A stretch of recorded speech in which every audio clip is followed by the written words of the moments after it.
Hi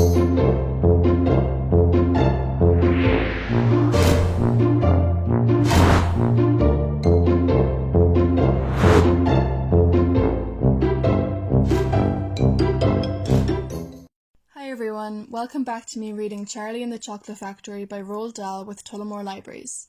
If you haven't gone into the library yet to sign up for the Summer Stars Reading Challenge, don't worry, there's loads of spaces left to join in on the fun. And also, if you haven't listened to chapter 1 of this story yet, you can go back and listen to that now, but I'll catch you up anyways. In chapter 1, we were introduced to Charlie Bucket and his family, who don't have very much money to spend on things like chocolate. They live right beside Mr. Willy Wonka's chocolate factory, and chapter 1 ended with Charlie saying how much he would love to go inside and see what it's like. So let's see what happens next.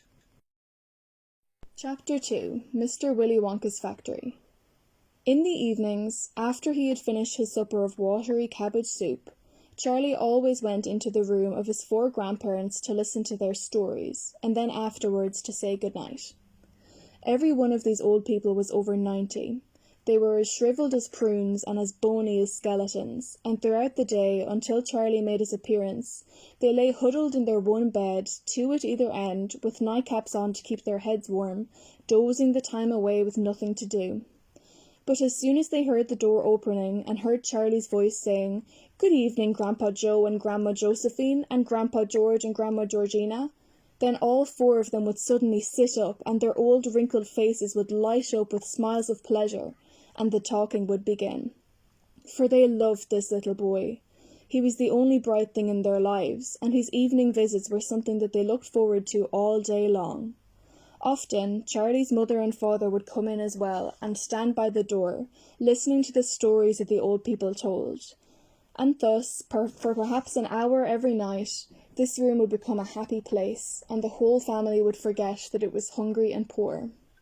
One evening, when Charlie went in to see his grandparents, he said to them, "Is it really true that Wonka's chocolate factory is the biggest in the world?" "True?" cried all 4 of them at once. "Of course it's true. Good heavens, didn't you know that? It's about 50 times as big as any other. And is Mr. Willy Wonka really the cleverest chocolate maker in the world?" "My dear boy," said Grandpa Joe, raising himself a little higher on his pillow, "Mr. Willy Wonka is the most amazing, the most fantastic, the most extraordinary chocolate maker the world has ever seen. I thought everybody knew that." "I knew he was famous, Grandpa Joe, and I knew he was very clever." "Clever?" cried the old man. "He's more than that. He's a magician with chocolate. He can make anything he wants. Isn't that a fact, my dears?"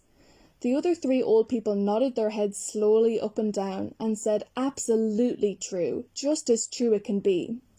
And Grandpa Joe said, "You mean to say I've never told you about Mr. Willy Wonka and his factory?"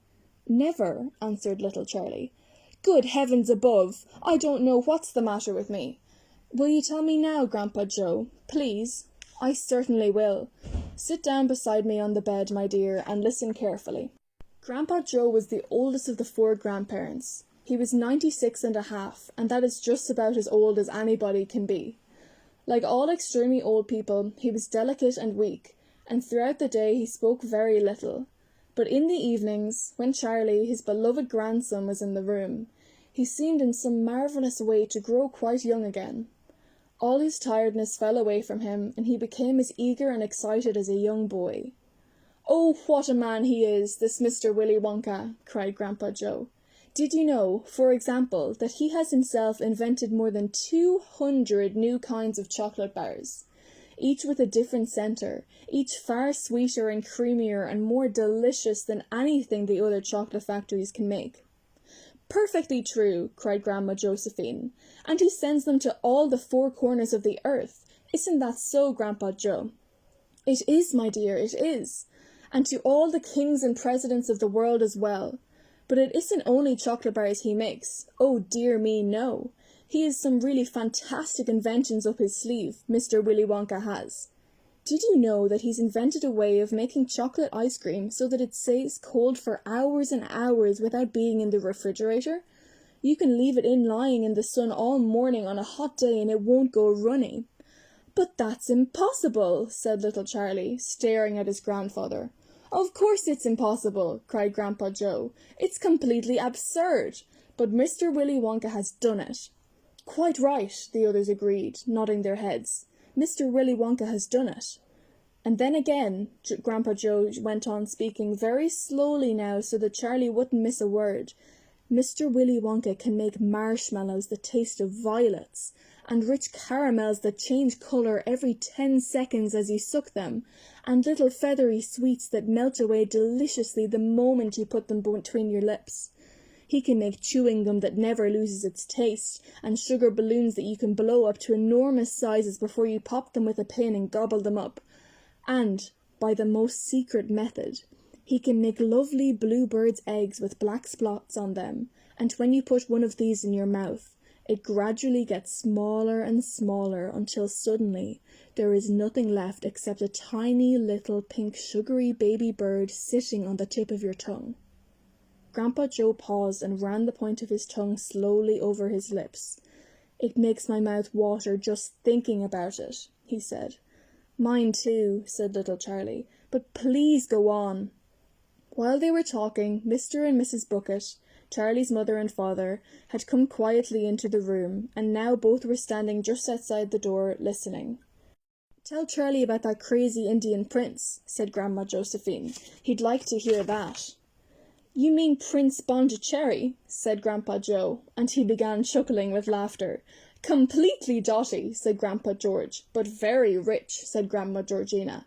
"What did he do?" asked Charlie eagerly. "Listen," said Grandpa Joe, "and I'll tell you." That's the end of chapter 2 now. Next time I'll read chapter 3, Mr. Wonka and the Indian Prince. If you want to read any more of Roald Dahl's books, you can either go into Tullamore Library and ask a librarian to help you find where they are on the shelves, or you can download the library's free app BorrowBox, where you can read ebooks or listen to audiobooks where they are read to you.